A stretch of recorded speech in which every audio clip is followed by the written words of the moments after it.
achievers and amazing people, and I got one coming up after that's going to blow your mind. Who's an incredible guy, Brian Chesky, the founder of Airbnb. And all these people who are coming up and who've been here for 3 days, and folks are going to Davos, and folks are going to President Clinton's conference, and all these, and people going to UN. He's probably the wealthiest.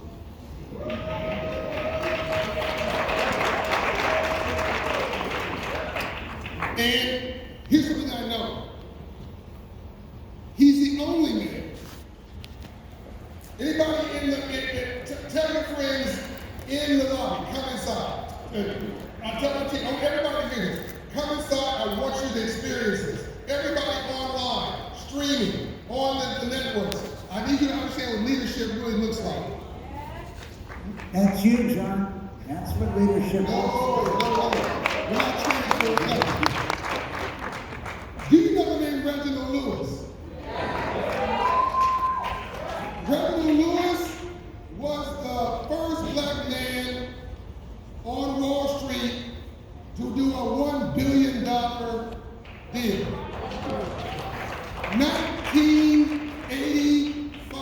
1986. When $1 billion was probably today, it would be more like 1985, probably like $20 billion today as far as the deal size. In 1985, it was unheard of for a black man to do $1 billion deal or a $100 million deal. Michael Milken did this $1 billion deal on the cover of Black Enterprise, on the cover, rightly so, celebrated around the world. This is the man that gave him the $1 billion.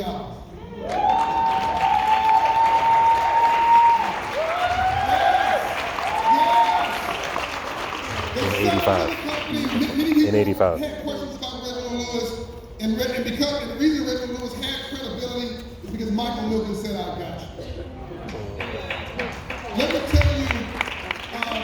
me tell you a couple of companies. So Michael has probably financed 3,000 companies, helped and innovate what they call junk bonds, which is really high finance. Of the 3,000 companies, finance a couple $1 trillion of market cap and access to capital. Let me tell you a few companies you might recognize that he financed. He put in business. MTV, Nickelodeon, Viacom, Paramount, Time Warner, MGM, Fox, Turner Broadcasting, and CNN. Communication. That's everything we see. Mobile phones, the origin of mobile phones, and it was Craig McCall. NCI, Verizon, cable companies, which include Liberty Media and TCI. Liberty Media now owns F1 Racing. So we were in Las Vegas a few weeks ago. We went there to support a charity for Felicia and Ben Horowitz, helping hip-hop artists who are trying to retire, and we wanted to, they raise money so hip-hop artists can retire in dignity. So that's their foundation. Yes, Felicia and Ben Horowitz. And as I'm walking, and Sister and I are driving up to the event, here's a guy coming out with a sparkle like entertainer's vest. Him and his two buddies, they just performed as a warm-up act. We're just a hip-hop group, what can I say? It was him.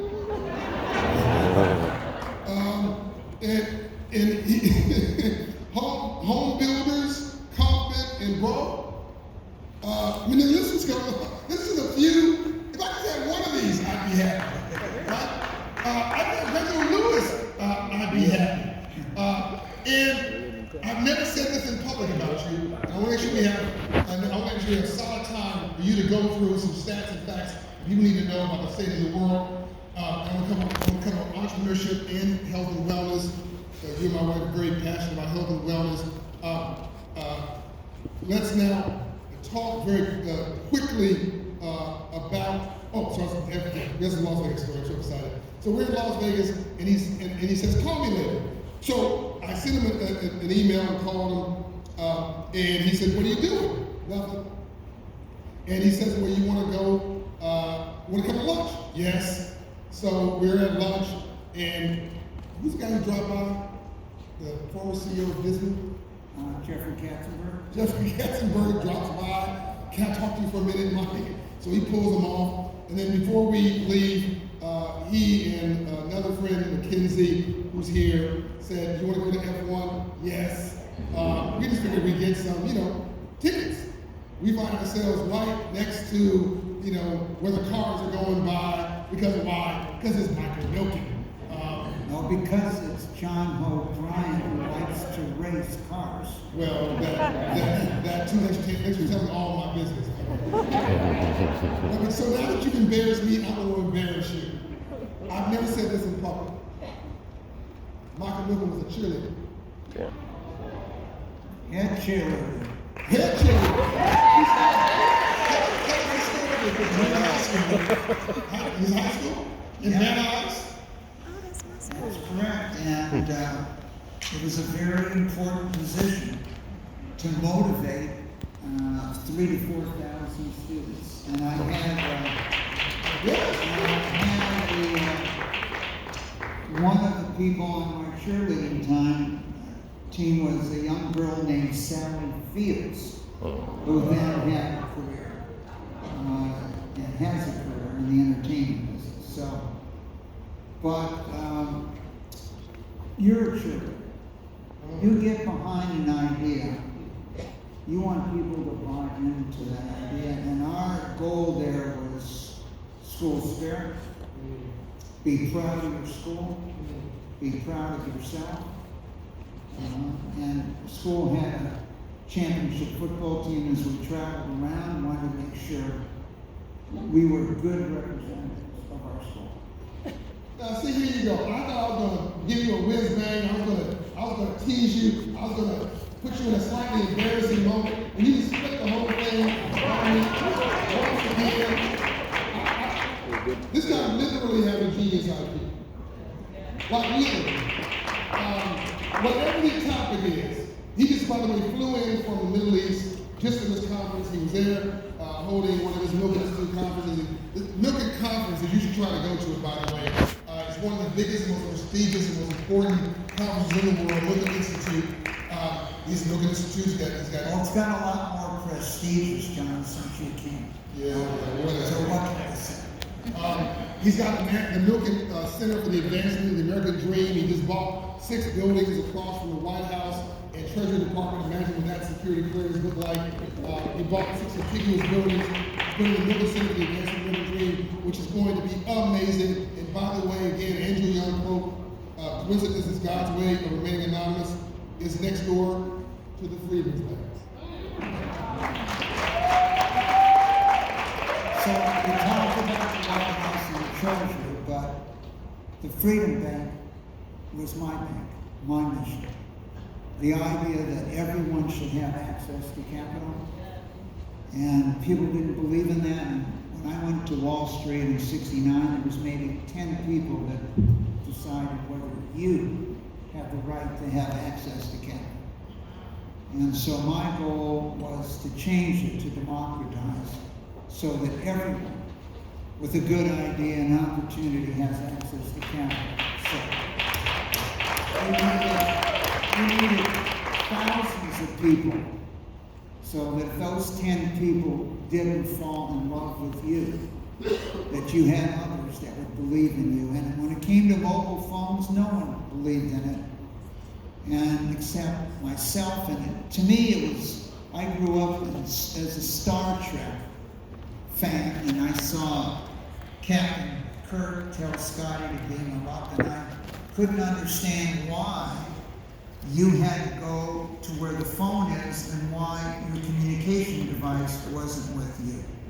But people were quite skeptical with this technology, and the person that invented this technology was a company called AT&T, and they decided not to go into this industry in 1979 because they didn't think that many people would have mobile phones on the planet. And 20 years later, you were selling almost 1 million mobile phones a day. Mm-hmm. And they thought the whole worldwide demand would be 1 million. So you can have an idea, but you have to make it come to life. If you wanted Atlanta, and you wanted to have a mobile phone franchise for Atlanta, the application only cost $10,000. You could have applied. And many individuals did. But then you had to build it out, and that cost hundreds of millions. And so it's always individuals about an idea.